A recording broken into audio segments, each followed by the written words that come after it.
Hey y'all, what's happening? Chinese here, also known as China L. Colston, actress and independent filmmaker. I'm here in Brooklyn, and today I will be doing a film reaction. We will be doing a film reaction to Paid in Full, the feature film released and when, Brad? When was it released? Was it 2002? I think 2002, yeah. Okay, Brad, go ahead and introduce yourself while I find it on IMDb. All right, I'm trying to do the same thing. My name is Brad Stevens. I'm an actor, writer, director, and living in Chicago. Also going to plug our show. We have a really fine show called Harold and Brad, Windy City Filmmakers podcast. You can check us out right there in the back. You can check us out on Chicago Cat TV. Sweet, right on. Okay, so a YouTuber who subscribed to me requested that I do a film reaction to Paid in Full. I'm sorry I forget your name, but thank you for suggesting we do a film reaction to Paid in Full. I'm going to read what it says about Paid in Full on IMDb, and then we can get into it. Okay. So Paid in Full, which was released in 2002, rated R. It's an hour and 37 minutes. It's under the genre of action, crime, and drama.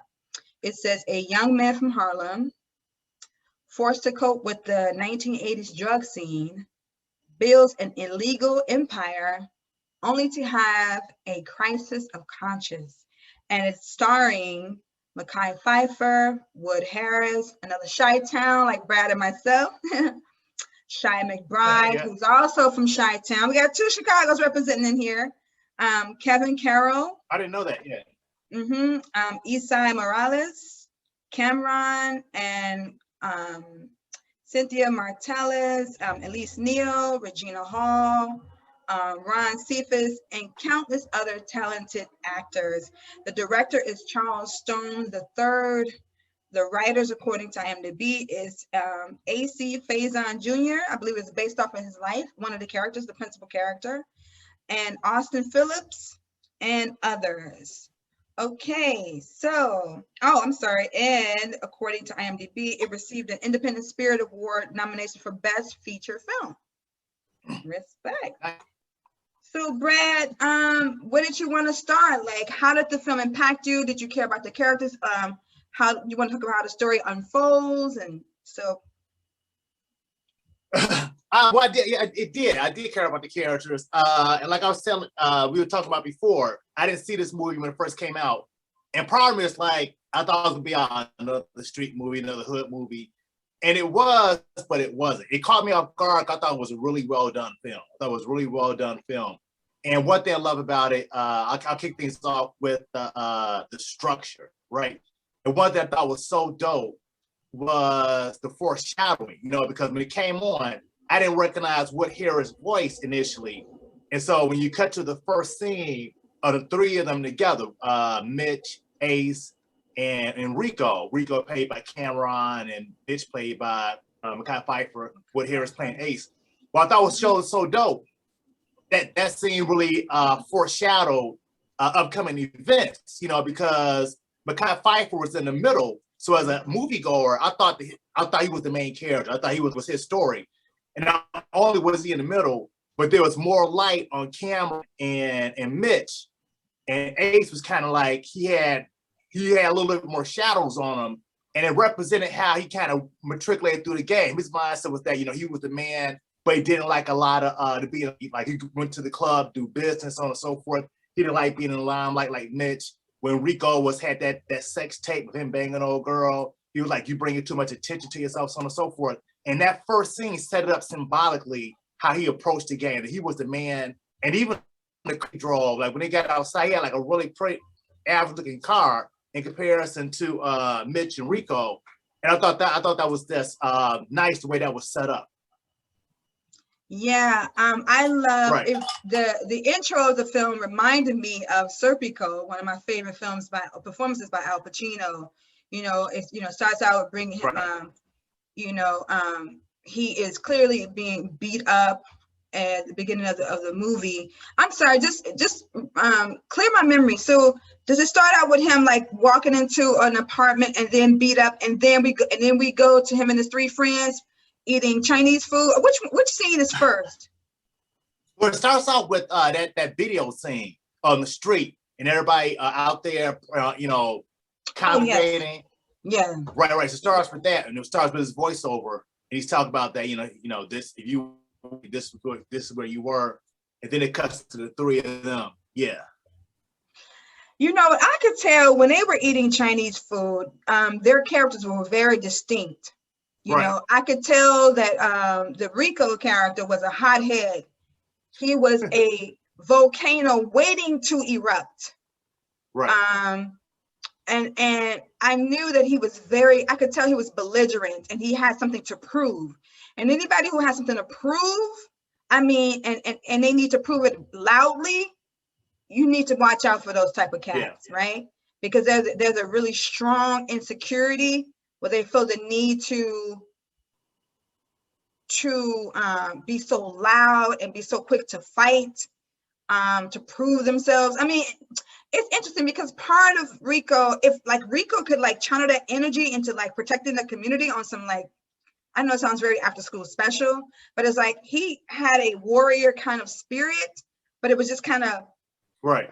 Sometimes he redirected it in the wrong way or he went too far. But I also, with the Mitch character, it was established that Mitch was cool. He was ostentatious in his attire, right? And his car choice, right? And the ladies and all that. But he was still more even keeled than Rico. Rico was definitely that firecracker waiting to snap on anybody. And then I liked that Ace, played by Wood Harris, was very low key, very even tempered. Like you said, doesn't want a lot of attention, not ostentatious, just let me get this money, so I can provide for my family. And I don't want any attention. If matter of fact, I don't want any attention. But I think too, regardless of if you're a low income, if you're a low income person, your personality, if you're a laid back cat with little money, you're going to be a laid back cat with a lot of money. And if you're a firecracker and quick to fight with no money, it's going to be to 10 times over. It's going to be 10 times over when you do come into some money. Because also too, I like that Wood Harris, when he is in the hospital, I'm jumping around, when he's in the hospital, and the doctor's can you, what's your name, or what year is this, or whatever questions they ask, he looked over and we saw the beginning before all the chaos, before he got into that illegal life, and when he was working in the cleaners, which is a black-owned cleaners, right? And so it was just really it was a two-man show. It was the owner and Wood, right, who did deliveries. And he was kind of that black older man who was funny, like your funny uncle, always, in your business, but not. Wood Harris' character was such a nice person. I could see anybody hanging out with him.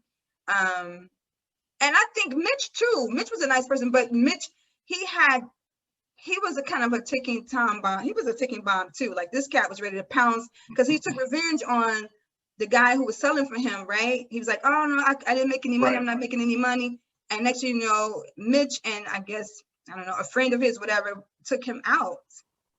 I also noticed too, I think they all had 3 highs or 2 highs. So Mitch sold drugs, right? But Mitch, the way in which Mitch got high was off of adoration from people in the streets. Right. They gave him a high.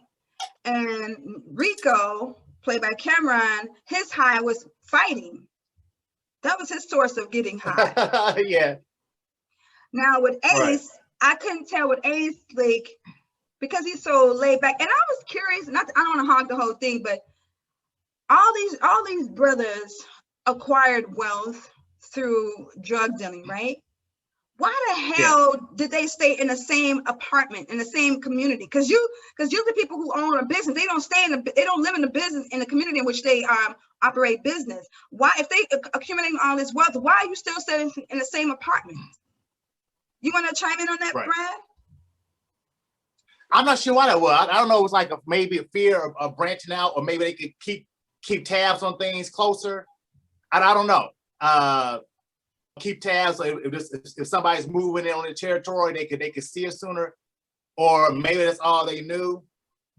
I don't know why that was, because I was wondering the same thing. You had some money. Why are you still living in the same rundown apartment?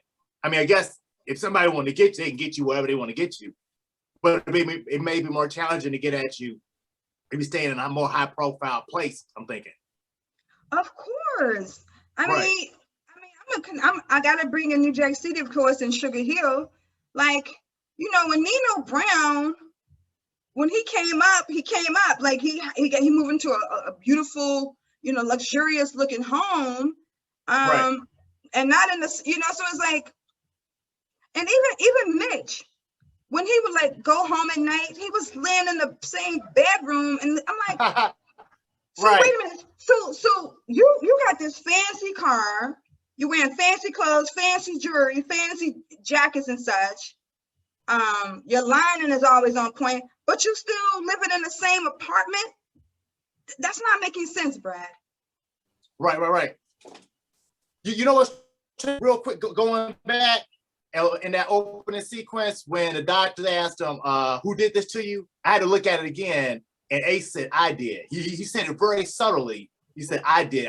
He did this to himself. I thought that was dope, And one thing I liked about the story is that it very much was, being a fan of Joseph Campbell and the hero's journey and how that applies to screenwriting, that it very much was following that type of style, Ace being like, and how many times how the hero has the ordinary world and they get a call to adventure, the ordinary world being he was broke, the bad people in his sphere were broke, but he had some people in who were making money doing dangerous stuff. And Joseph Campbell always said how the hero gets like 3 calls to adventure many times, and they usually deny the first 2, the answer the third. And it kind of played out that way. Like the first call was kind of like when Mitch rode up on him and he had the bike and said, "You're gonna be the George Jefferson of Harlem, right?" And Ace said, "Nah, I'm not getting to the game." And then Calvin, and let me say this, Kevin Carroll is a beast of an actor, man. That dude got mad range. I didn't recognize him at first. I don't know if you watched Snowfall, but I didn't recognize it. Oh, that's the father from Snowfall, right? And then he's in The Walking Dead. Which character? Calvin, who played her girl sister's boyfriend. Oh yes, he was Calvin, wonderful. The he was wonderful. Yes. Right. He just has mad range. But then the second call, when Calvin, his sister's boyfriend, ran into him in the lobby, said, "You know what? I made $800 doing this. You didn't get no women, so on and so forth, being broke." And then he finally answers the call when he has that cocaine or whatever from Lulu, and he tries to give it back. Lulu says, "Keep it." And then he makes his phone. And like that was the third call to adventure. He answered the call, and he realized that he was good at doing it because he had some business sense. That he came in, instead of selling at a higher rate, he sold it cheaper. It was selling more. So I thought it was dope that it followed that hero's type journey energy. And I think there's something about the number 3, when something happens 3 times, maybe universally, that really resonates with the audience or resonates in the story, and I don't know if that's universal, that transcends cultures, but I thought that was really dope how the story was unfolding and kind of following like structurally like the hero's journey that he was going on. Yeah. Let's talk about the Mitchell character. It's like, I love the relationship that Mitch and his younger brother had. Right. He really cared about his younger brother. He was trying to school him about, Mitch was a very neat person, and that was illustrated he was very he was on his younger brother about how to make sure that the gym shoes are really clean, and when he right. removed his clothes, he would fold them over, very distinct characteristics about Mitch. Right. That he was very neat, and he stress, of course, the same trope, make sure you go to school, basically don't do what I do. Right. I like the Mitch character. I like the Mekhi Phifer character. I didn't like that he killed the cat who worked for him, but right. Is it kind of I don't trust you? I distrust you, so you have to be taken out? Is that kind of like is that like the rule? Is that, code or something, street code? Like, you saying you didn't make any money, all of a sudden this particular day, this particular night, you're not making money. I don't trust you. I think you did make money and you're not trying to give me my cut, so you have to be taken out. What do you think that was about? But I thought he took out the dude who robbed him. I thought what happened was that old boy said he didn't have the money because so-and-so robbed him. He said, who robbed you? He said, so-and-so robbed me. He said, go get my money. He snapped off on him. And I thought he killed the dudes who robbed old boy. Oh, okay. So I'm mistaken then. I'm mistaken. Oh, yeah. That's what I think happened. That he roared to collect his money, and he had been old boy had been robbed by some other dudes. Okay. So he snapped off on the dude who got robbed. Then he went and killed the dude who stole his money and stuff. Got it.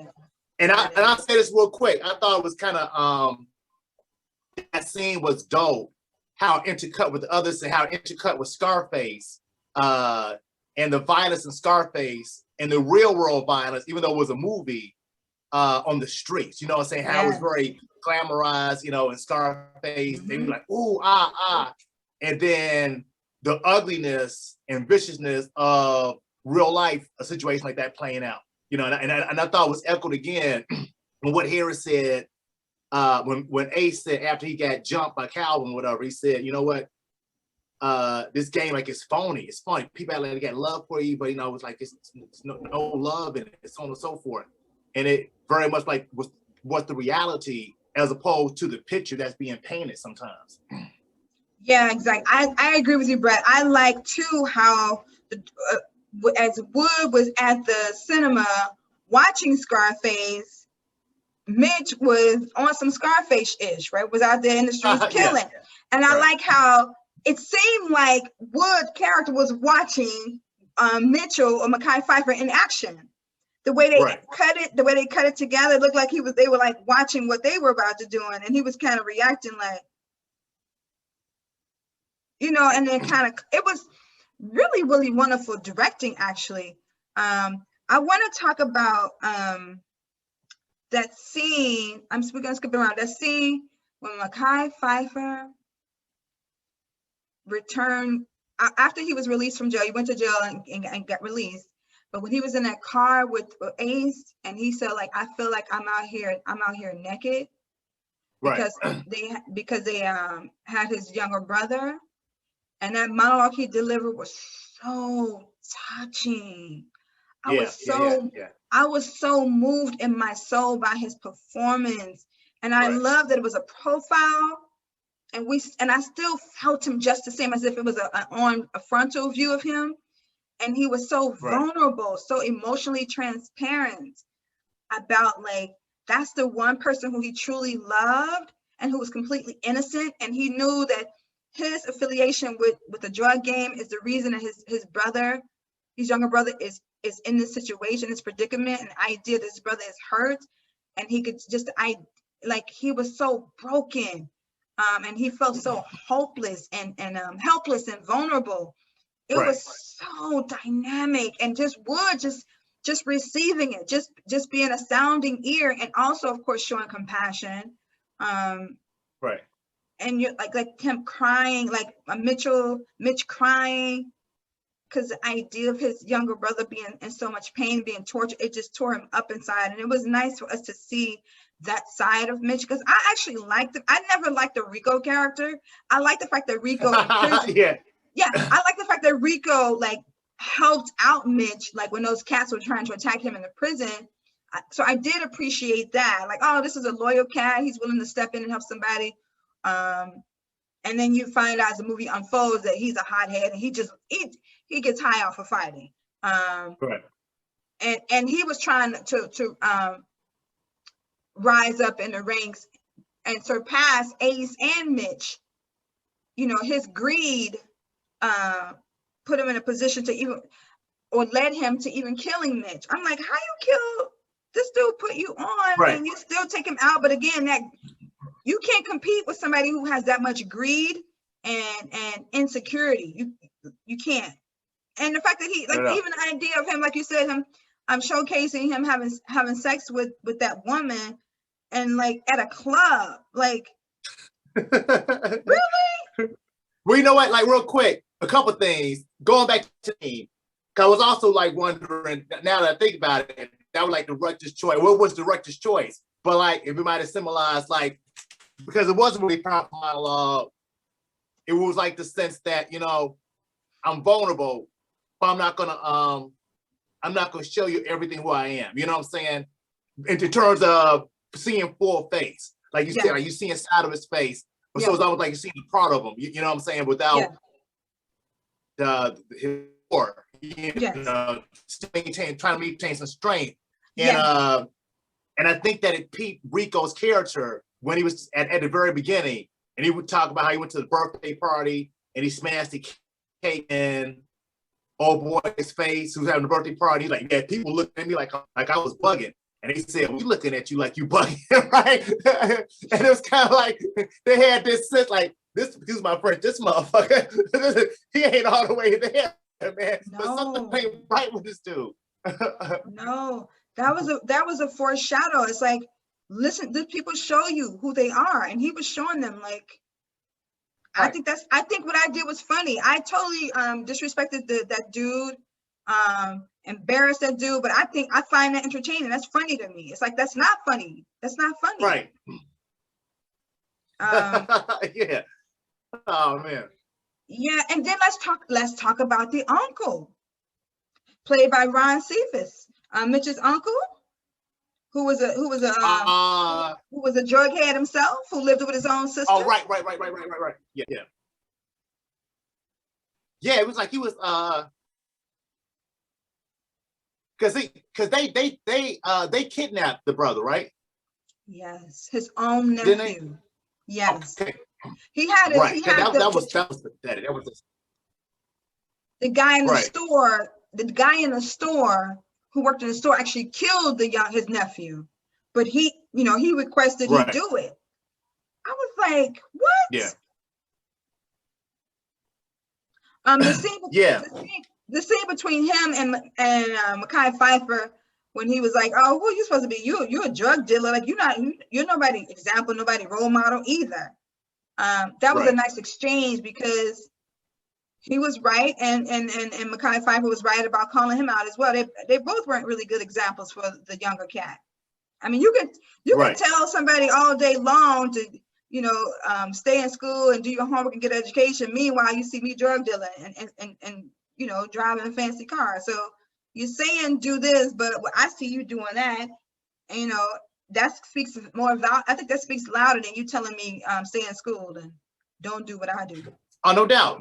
And then I wonder part of it was like the uncle got pumped big time. You know, when Mekhi Phifer physically threw him out the house. Ooh, yes. And like manhandled him.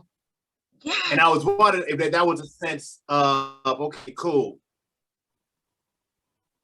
I can't necessarily hurt you physically, but I could hurt some you know who you love physically, because it was also about money, because he was like, you got all this money. We first came in the store. I forget where we came into some store and the first time we meet the uncle. Mm-hmm. Yeah. And he was like, yeah, man, you got all this money, so on and so forth. So I wondered that was part of, not just the money, but the sense that his quote unquote manhood got infringed upon literally.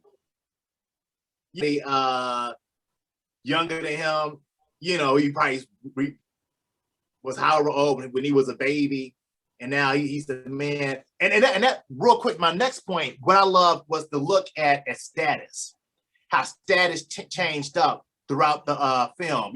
When Mitch came out of jail, and he was like, big things now because Ace was the man.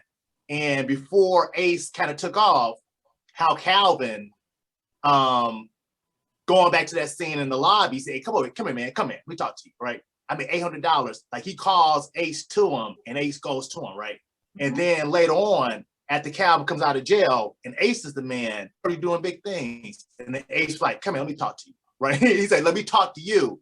And he pulls him over to see that status that, okay, you come over here and shit, and he goes. And how that status changed up. Mm. And just the reality, going back to it again, like Ace was saying, how phony all that was, how quickly that status can change up. It's like, it's like being in the jungle when the junior gorilla wants to try the silverback gorilla, right? And how quickly they jump and turn head status. It was interesting seeing that just in those symbols, how that played out on the street. Yeah, and another thing too, I want to talk about, like, okay, so all these three men came into substantial money as a result of, their trade, right? It also speaks to, generally speaking, we don't really know how, like, we're kind of financially illiterate, right? Because none of them thought to, according to the story, none of them thought to, buy a house, which creates generational wealth. No one bought a home. No one invested in stocks and bonds. No one invested in, like, commercial property, residential property. No one bought buildings. It's like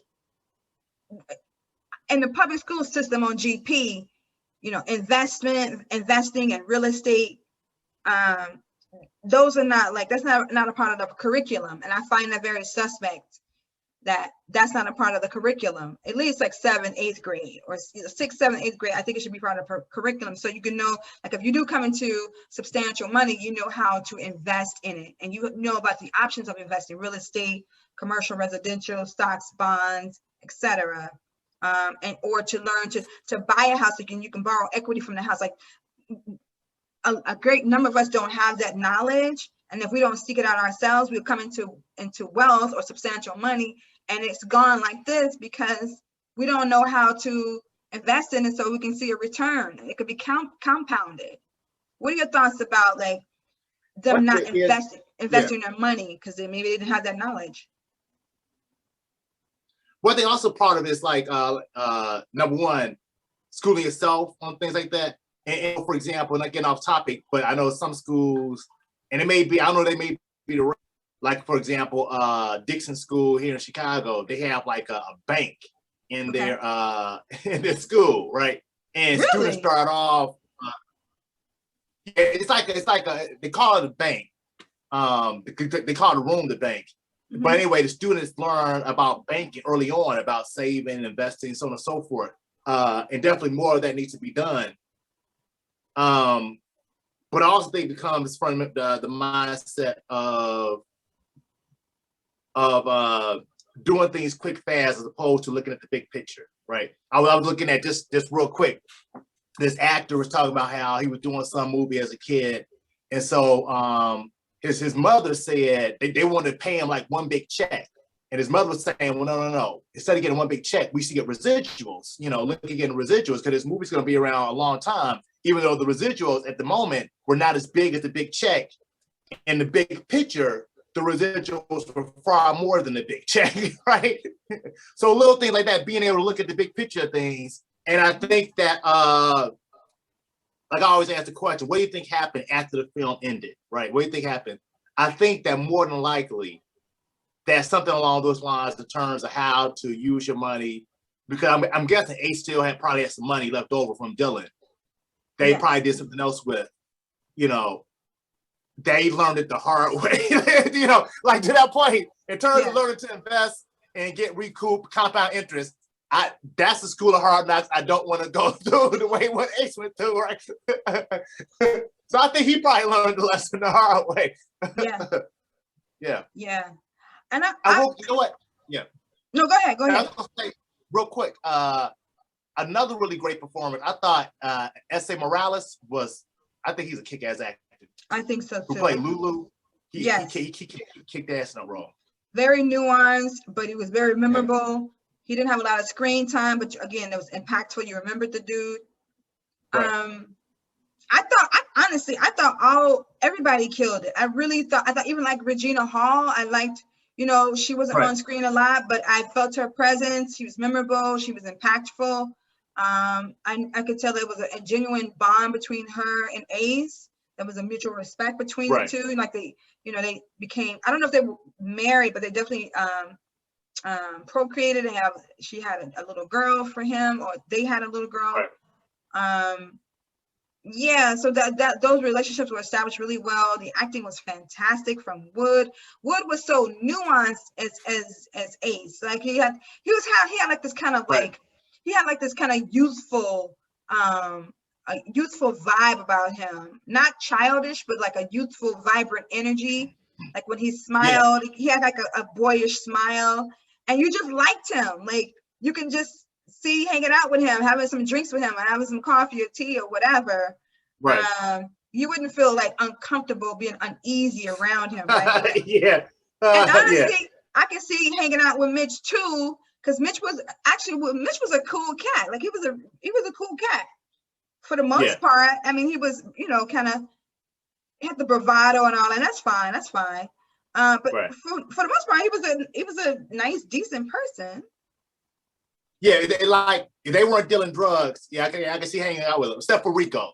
Oh, well, yeah, Rico. Oh, no, Rico. And so that makes me curious about Rico's childhood. Like, what happened in his childhood to make him so belligerent, to make him always so, so hot-headed, so like quick to jump on somebody? Like, Right. yeah. So there's a part of me that just kind of like felt a little. I mean, in real life, if I read about him in the news, I would not have that much compassion. But I'm always curious, like, what was his childhood like? Right. Right? Because we met Ace's mother, we met Mitch's mother, but we didn't meet his mother. Yeah. Yeah. Right? And the fathers were not in the pictures either, right? None of their fathers. No. No. You know, like one scene, going back to the scene in the apartment with the mother. Yeah. And when he's like, Cal, why don't you wait down for, and he's walking out. I know you remember, he looks back and he flashed that money, and Ace is looking at him. I thought it was kind of dope. Yeah, it was. Yeah, It was but it was a really well done. Yeah, it was. It was like Ace was slowly and seductively seduced into that lifestyle, right? Not what was Right. flashy about it, but just I'm going to generalize here, but there has to be, you have to feel a sense, I'm thinking a sense of power when you as a man can provide for yourself, for your family, like without the financial stress of, I can't provide for the woman, my lady who's pregnant. I'm struggling, I'm stressing and all that. So I'm sure, of course, it made it easier for Ace to want to get into it. And I noticed the switch in Ace's personality. Remember, he was kind of like meek and cool and kind of a little quirky cat, right? A little corny. Yeah. But I noticed the switch in his attitude when like he found the coke, or like when he hid the coke and then he walked in and he's like talking to the boss, the owner of the cleaners, like, yeah, I've been calling you, paging you, or whatever he said. You ain't been calling me back. What's going on? He's kind of like lighthearted about it. And that's when the guy revealed that, he's been doing coke. And what was the time he's like, well, I want my $75 next week. It's like something switched. Like he kind of like, he had like this bravado that we didn't see present prior to that. Do you know what scene I'm talking about? Yeah, I know what you're talking about. Yeah. He had an attitude attitude we hadn't seen before. Right. And I wonder, like, one of those type of things where if you work in like, I don't know. It was the principle of it. 3 weeks, let's say 3 weeks to get to it. Yeah, like if I had to work 3 weeks to get $200, and then I'm getting $200, let's say every 5 fucking minutes. Excuse me, here's my French. Every 5 minutes doing something, your viewpoint's going to change. like, why am I in this sweatshop, sweating, talking, listening to your nonsense? There's a big world of opportunity out there. Now, there's a big cost with it that you ended up paying. And so, of course, your viewpoint's going to change up with somebody who's not in your position, or the position that you're arising to is trying to, call a shot. You're like, please. Yeah. Yeah. You know what, too? I thought that Mitch was going to snap on Ace when Ace laughed at him. Remember they were on the couch after Ace was beat up and came out of the hospital, and he was talking about, I love the hustle, man. That's just, people just, are they gonna still, when he said, are they gonna still love me though? I thought that was such a crucial, important question. Like, are they gonna love me? And that's why I was like, this dude gets high off of being loved in the street, out of people admiring him and looking up to him. That's his high. That's his cocaine. And I'm like, but they don't love you. Yeah. They like admire, how, your swag. They admire like how you like move about and navigate in this drug game, and you're like successful. But if you don't have any of that, what Billie Holiday say? Sit there, don't explain. It's like if you don't have any of that, will they still love you? No. That was a good scene. Yeah, it felt like that scene could go either way. And I think what made it work was when Ace started laughing. Because after he says, he want to be like Magic and Bird, but would they still love me after I leave the game? And he was saying, I was still everything. I could do this, I could do that, so on and so forth. And then Ace started laughing. He said, what's so funny? And Ace was like, man, you a hustling so-and-so, right? Mm-hmm. So I think it was almost like the sense that they were talking about, I love this love, and Ace saying, well, it really ain't that love. That love ain't real. But then he was getting like some joking, man, you hustle anything, man. Like, which kept their bond together. And I think that without a doubt, if it had been just Ace and Mitch, I think they would have still were dangerous. They would have gone further, so to speak. Or at least maybe would have ended up as messed up, maybe. Mm-hmm. Because I think that was the reality that Rico joined the crew, but Rico wasn't as tight to either one of them as he wasn't as tight to Mitch as Mitch was to Ace. He wasn't as tight to Ace as Ace was to Mitch. He was just the third wheel and the most dangerous, uncanny, out of control third wheel. Right, and he didn't have that same history. Like Ace and Mitch have been friends since they were children, right? Right. Or at least teenagers, right? So they had a longer history. They had a bond of mutual respect for one another. They could mock. They could make fun, mock one another. Talk about it and laugh. Whereas you can't do that with Rico, because Rico want to blow your head off for making fun of him, for mocking him, because he was like overly sensitive. But he masked it with this kind of bravado. He backed it up too with that, like how he killed that dude in the car. He just like dragged him out and made him take off he didn't kill him, so he dragged him out the car, made him take off his clothes and run down the street in Harlem. I'm like he gets off on him humiliating people. Yeah. It was really well written. And honestly, when I saw this movie, when I saw the poster for it when it was released in 2002, I was like, that poster did nothing for me. I'm like, that's some old limited. I think, and honestly, the poster didn't do the movie justice, because the movie had way more. The characters had way more depth. The story had way more depth than that poster would lead you to believe. Right. And so I missed out on the opportunity to experience that story in the cinema because the poster looked so weak. It looked so like limited and tacky and like not creative in any way. But it's like, no, that movie was really interesting.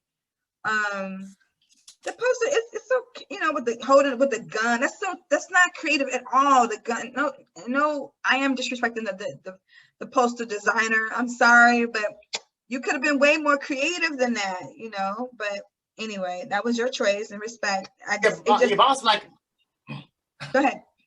No, I also wonder like terms of just getting butts in seats. Like we said before, it kind of reminded me of the movie Fresh. It came out in the 90s. Mm-hmm. At first, when I saw some posters of Fresh, like, oh man. And then when you see Fresh is another well-done movie, just like the way they tell the story, it's different. It's like it's similar, but it's very different in terms of how the story is told. Like it was very much a work of art. But I was wondering, like, would the work of art sell? If it was more artistic poster, would people go see it? Oh, that's a good point. Because a post like that is probably for better or worse, is gonna get more people out to the street, especially say with Jay-Z and what's the man's name? Damon Dash. Produced it. Damon Dash. Damon Dash. You know, and it's unfortunate. Like I talk about, you know, and you call me a film snob, but sometimes, you know, some very base people. I mean, it makes a basic filmmaker. Oh man, I don't. That looks too artistic. They want to see that. Oh yeah, I want to go see this. And kind of pulling a switcheroo that may look like a typical in the hood movie, and it is, but there's some depth to it. I mean, the way the story is told, there's this depth to it. And going back like that sequence once again we talked about earlier, when he's on the gurney, he looks over, and the money is falling in slow motion. I think that's just such a beautiful shot, such a beautiful shot. And it reminded me, like I said, of Carlito's Way. With Carlito, well, a couple of things that remind me of other films. Carlito's Way, when Carlito gets killed, he looks over, sees the poster dancing, the woman dancing the poster. Yes. And then right before he sets up Rico, they're on the basketball court trying to find out about Mitch. And Rico says something, and Ace just looks at him. Mm-hmm. You know that he knows that he did whatever, that he killed Mitch. And it reminded me of the Godfather 2, when Michael Corleone, what was his brother's name? Oh man, yes. Who he killed? It was James Caan, but I don't remember his. Yeah, I mean his other brother, Fredo, the dude who played Fredo. Fredo. Oh yes. And they were in Cuba, right? And so then Fredo says, "Yeah, I came here before, so on and so forth." And Michael was behind him, and as soon as Fredo says that, he knows that Fredo tried to have him killed, right? And Michael just looks over to the other guy. You know what's up. You know that Fredo's going to eventually die, right? Without saying the word. It was that same thing. That just by him saying these words, that Ace knew you killed Mitch, and that some type of retaliation. Didn't know what was going to happen. Was going to take place towards Rico, and he set him up to get landed, get locked up by the cops. I thought Rico was going to end up being killed in the movie. I really thought he was going to be killed, but and Mitch was like, Ace did not never trusted Rico. He was always looking at him side eye. Because I think, and it's kind of tripped out. Yeah, I think Ace was way more intuitive, much wiser than those two. And cause sometimes when you're that quiet person, you can sit back and you're just observing folk. Right. Yeah. And you're like, I don't trust you. Right. I see you. You're not trustworthy because you too much of you talk too much. You too quick to get angry. No, we can't. I cannot bring you up in this piece. Yeah. Yeah. And I think what it was, that whatever trust he had with Rico, which was very little, he had it because he had mad trust for Mitch. Yeah. Right. So it's like, he said, this is my man. Well, you my man, so okay, I trust you, right? Yeah. But it was like, nah, this motherfucker, this dude is not playing with a full deck of cards. Yeah. This is some cowboy out here in these streets. And he's got too much to prove. Yeah. Never go into the business with somebody who has that much to prove. Because they're gonna put your business at risk I will say and yourself. Huh? Oh, no doubt. I think he did a really good job in that role. I mean, I don't know if he's playing more of himself. Cameron, I think he did a really excellent job in that role. Who else? Man, with a bunch of rappers. Damon Dash was in it, and my other man was in it from Drink Champs. I'm blanking on his name. Yes. Let me see. Let me go back to IMDb. He has a great YouTube channel where he interviewed hip hop artists. I think he's from Queens too. Wait, what is this? I want to shout him out because I really like his Noriega. There he is. Oh, he's fine too. I mean, you don't care about that. You're a man. Right. Yeah, but he was there. He is Nori. He's a trip. But this was a very Right. touching film. I cared about those characters. I cared about, I was hoping that, it kept me intrigued. I wanted to see how the movie unfolded. But yeah, I feel like Ace Right. Wood Harris acting was so excellent, was so nuanced, right? But still Yeah. very impactful. Right.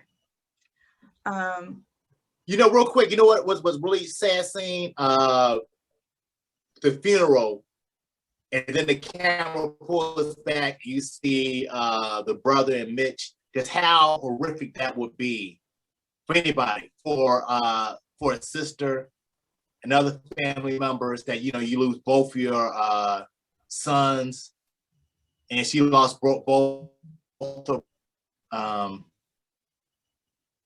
yeah, man. Wait. I'm trying to think. And also, who was that? Who was that again? You remember when Ace got jumped?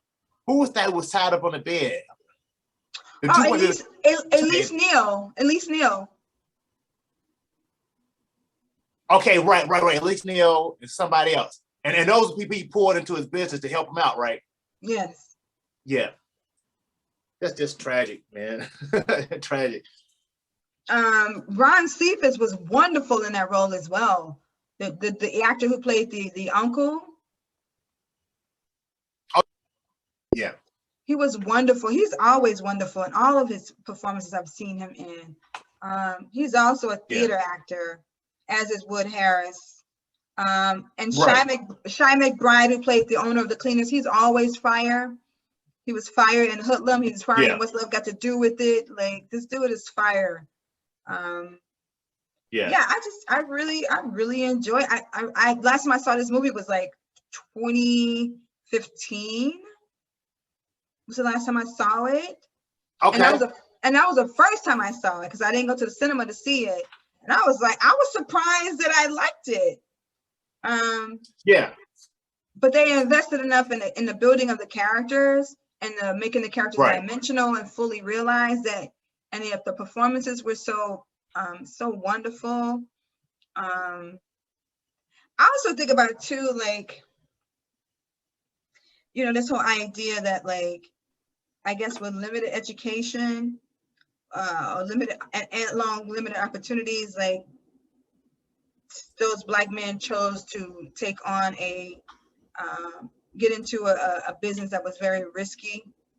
Right. What are your thoughts about them feeling the need to sell drugs as opposed to, like, pursuing another trade? Well, I think it's about, like, also the allure of going back to that analogy of a big check as opposed to the residuals. You know what I'm saying? That getting that money, drug money, can probably happen quicker. Yeah. And you can make a lot of money quite possibly, but, like, the headache that goes along with it, is it really worth it? Is it really worth it? Right. And I think it kind of summed up in that early sequence when Ace says, before he gets into the game, in 10 years, we both gonna have these big time businesses. And Mitch, like, 10 years, man. He was like, I don't know, he said like 10 days, something like that. He said like sooner than that. And so I could see, well, I mean, I would never be dealing drugs, but you can see how that could be alluring if you're making that type of money quick, fast, in a hurry, making lots of it, as opposed to working, having a chain of cleaners that may take a while to get that popping. It may take a while to get, like, a business loan, whatever the case may be. You can see that. I mean, so do you think that Ace ended up acquiring a great number of cleaners after the movie is over? I like to, like, go back to the backstory. I would like to hope that maybe he got out of Brooklyn. You know what I'm saying? It was Harlem. Harlem. I mean, maybe got out of New York, period, and went somewhere with his little girl and hopefully his girlfriend / maybe wife, and did something, and maybe a number of cleaners, or started, like, own a business. It is something up and up from the standpoint, because even after you get out some people will probably always see you as being in the game, if you're still in the same area, same, haunted, same area. So in my own mind, my backstory, I kind of imagine him leaving New York, going somewhere, opening a business, maybe a cleaning business, whatever the case may be, and stacking his money and having some residual wealth that way. Yeah, or opening a number of laundromats, because I mean, Yeah. and the thing is, or a grocery store. Like the thing is, like, we will always need a grocery store. We'll always need a laundromat. We'll always need cleaners. Like, and think, like, it's like, if you were a drug dealer like that and you are acquiring so much money in such short of time, like, I would be thinking on some like Superfly shit. Like, let me get this money and get out of here. Like, but what is like, what industries are what's always in demand? What is always needed? Food, right? You need your clothes cleaned. Seafood industry, that's in demand. Being real quick, being a mortician. Exactly. Funeral homes always. Listen, funeral homes will always be in demand. Funeral homes and grocery stores and grocery stores and laundromats, like, or the seafood industry is always in demand too. So, but I feel like Mitch wasn't even thinking about any other industry, because he needs to be worshipped by other people. He needs to be adored and all that jazz. Right. But I feel like if Rico gets out, Ace has to move out of Harlem, because Rico is going to, get revenge. Don't you think? I think so, maybe, but I don't think Rico will live long. I mean, I think that it's point blank. I don't think, like Martin Scorsese was saying, talking about growing up in in this kind of roughest neighborhood, and he was saying that essentially that you can't live that way. You can't live that way and expect to live. So I think that maybe even Calvin, the dude with dealing drugs who he killed, maybe one of his peeps is gonna go at him. One of the dudes he probably humiliated is gonna go at him. Like, there's so many enemies that he has as well that I don't think he will be long for this earth. Unfortunately, if he gets out of jail. Yeah, because I know. I mean, according to the movies I've seen and documentaries, like, although a cat may go to jail, he still has people on the outside who can take revenge for him. So, right. So I think, Ace, you need to move to Chicago or something. You need to move out of New York altogether, or go to somewhere like Iowa, Idaho, place that Rico would never think that you'd go to, move. But because Ace, they established Ace is a very low key, laid back cat, I can see him living in Idaho. Well, not Idaho, but maybe the South. Yeah. Maybe the South.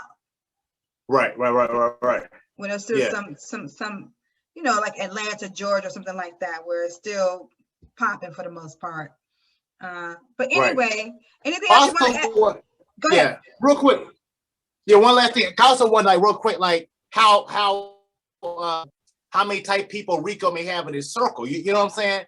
I think that, like, if you rolling like that, if somebody steps off with somebody who you're working with to that extent, then everybody's watching that. You know what I'm saying? It's like, well, that could be you. Like, like took out Mitch. That could be you. So I wonder, like, it may also be the reality that on his crew, but also probably got a lot of people who probably looking at him side-eyed, who work with him, like, I don't trust this.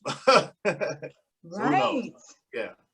It was that, that scene when Ace was playing at the on the basketball court, and he was talking to Rico, and he was just kind of like, Yeah. Yeah. I was like, you need to really watch this cat, because he may I thought he was going to try to kill Ace, honestly. Because he was always like, Ace, Ace never just give me a chance. Like, stop crying, you little baby. I'm surprised he didn't try to kill Ace. But I'm sure Ace was next, though, after he killed Mitch. Yeah. But I think that's also why Ace, when he met at the basketball court that last time, Ace had his gun on him as well. He had the gun. He did. I think, he was ready for anything to pop off. Yeah. So I thought it was so what did you think about the cinematography? I thought it was really good. I mean, I thought it was like nice. Basically it was average overall. Standard. Like, it didn't jump out to me. yeah, standard. But a couple scenes jumped out to me, like the once again the sequence when the money was falling down, that jumped out to me. I thought that was just a beautiful scene. Mm-hmm. And then like the symbolism at the top, you know, like I said, with Mekhi Phifer in the middle and Rico on the side, and the way that was lit. So it had certain moments that jumped out to me, but I thought it was standard. But that one shot, I thought was really a beautiful shot. Yeah, I thought the cinematography was very standard, and like I agree with Brad. I echo everything you said about those certain shots that really pulled you in as an audience member. The sound quality was really great. Yeah, and again, I cared about those characters, and right. They drew us in. The acting was great from everybody all the way around. It was just really strong acting.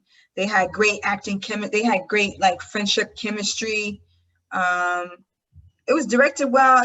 I'm sorry before.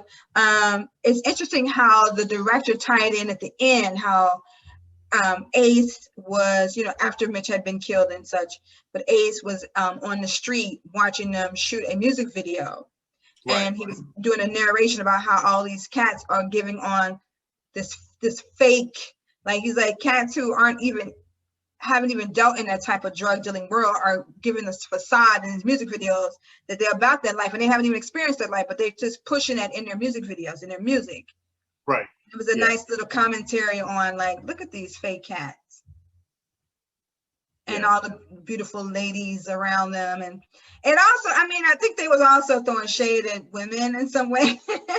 I mean, well, certain women who were like drawn to men who are risque, who are, you know, but it's like they know they can, you know, buy them furs and diamonds and you know, the very ancient way of, you know, men being providers and you know, buying women things they can adorn themselves with, and you know, they the idea of Mitch, like, I just want, he called them freaks and all that, but it's like when you accumulate all that wealth and you're trying to attract a woman. I mean, if you're heterosexual, you're trying to attract the attention of a beautiful woman, beautiful women. You want beautiful women because it represents, hey, I can attract this type of woman because of my status, because of what I've acquired, and my personality too. But it's definitely like, if women are aware that you have accrued all this wealth, that's magnetic. You become magnetic, and then don't have a swag personality too, is forget about it. Yeah, no doubt. Oh man. Yeah, but yeah, so that's pretty much it. I hope you guys enjoyed our reaction to the feature film Paid in Full, which was released in 2002, again directed by Charles Stone III. He also directed Drumline, which I really loved. We should do a film reaction to Drumline next, Brad, if you're interested. And again, starring Mekhi Phifer, Wood Harris, Cameron, Shai McBride, Kevin Carroll, Isai Morales, and Elise Neal, Regina Hall, and Cynthia Martellus, and the great Ron Cephas. Hey, real quick, China, out of 5 stars, how many stars do we give this out of 5 stars? Of course. Let's break it down into like the acting ensemble, cinematography. Okay, acting ensemble, I'm gonna give it a 5.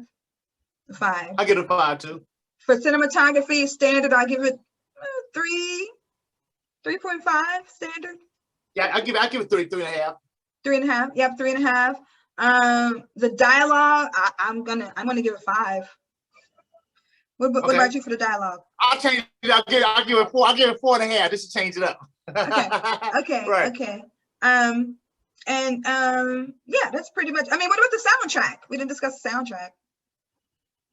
You know what? The soundtrack didn't really jump out to me either. I mean, besides Eric B and Ryan Kim in the beginning, and I would say for myself, in terms of the structure, which I love, you know, how things are structured, I would definitely give it a 5. Me too. The structure and different symbolism throughout, I'll give it a 5.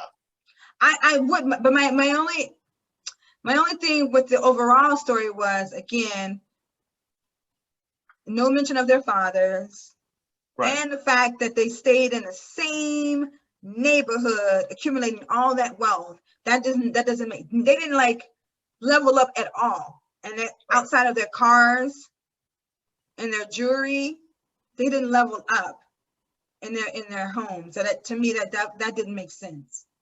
Yeah. Right. So outside of those things, it's like tricky. And the soundtrack I don't even remember the soundtrack really. So it didn't really have an impact. It didn't have an impact on me. Yeah. Right. You know what, Chad? I know we're wrapping up, but one question I'm looking at now, like how quickly did this happen? You know what I'm saying? Like, over what time period? Was it like a couple months? Because it may be different. It happened like over a couple months, as opposed to a couple years. You know what I'm saying? I wonder what the time period was. They didn't establish that though. Huh? I know. So I wonder how quick these events happen.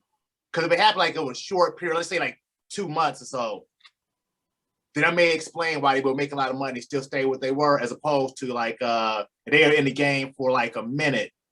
But I don't know. Hey, no, I can't. No commission, Brad. No sale. I still. I mean, if you're gonna buy a flashy ass car, you can't get a. I mean, you should be buying a home or buying a condo, but minimally you should like move into a better looking apartment on GP that's larger. Something else I was gonna say too. Dang, it was oh shoot. It was right there. It was about character. I can't think of it. Oh well, I'm sure it'll come to me as soon as we log off. Right. But yeah, so it was still. I'm glad I experienced the story again, and yeah, I hope you guys enjoyed this reaction. Please, if you watch Paid in Full and you like Paid in Full or you didn't like it, please let us know your reaction to how the movie impacted you. Yeah. So Brad, thank you so much. You've already shouted out. How do people reach out to you on social media if they want to connect and follow your artistic projects? Well, you can log onto YouTube and hit Chicago Cat TV. We have a number of different videos. We have a web series called The Dazzling Cool Cat Jones Show, and also our podcast, Harold and Brad, Windy City Filmmakers. We drop new episodes every month, and we have bonus footage, all that good stuff. So check us out on YouTube. Yes, and check out you can download my films, Dark Seed and Sweet Thing, at your leisure. You can watch my movies like really like in your underwear. They're available for streaming.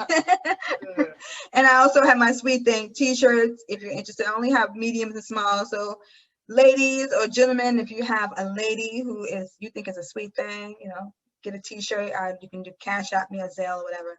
Thanks again, y'all. It's a happy Thursday. Yeah. Happy Thursday, and have a good night. Bye. Peace. Peace.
Mr. Wilmington, it is a privilege to be your wife this day and the days ahead. I love you, babe. Happy anniversary. Thank you. My poem is titled Dark Seed. Mommy! We can make liars out of the naysayers and bricklayers of deception, those who have tried to curse my birth from its very inception. I want a baby. We both said we didn't want kids. I know. Matter of fact, you insisted on it. I know, but that was 5 years ago. You know, I've changed my mind.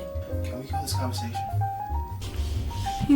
Can't you picture a little me or a little Idris Jr. running around here getting on my last? You're just romanticizing shit. You're not thinking about how much we'd be giving up. There'd be no more me time. No more you time. No more we I time. wanna have your goddamn baby. I wanna have your baby!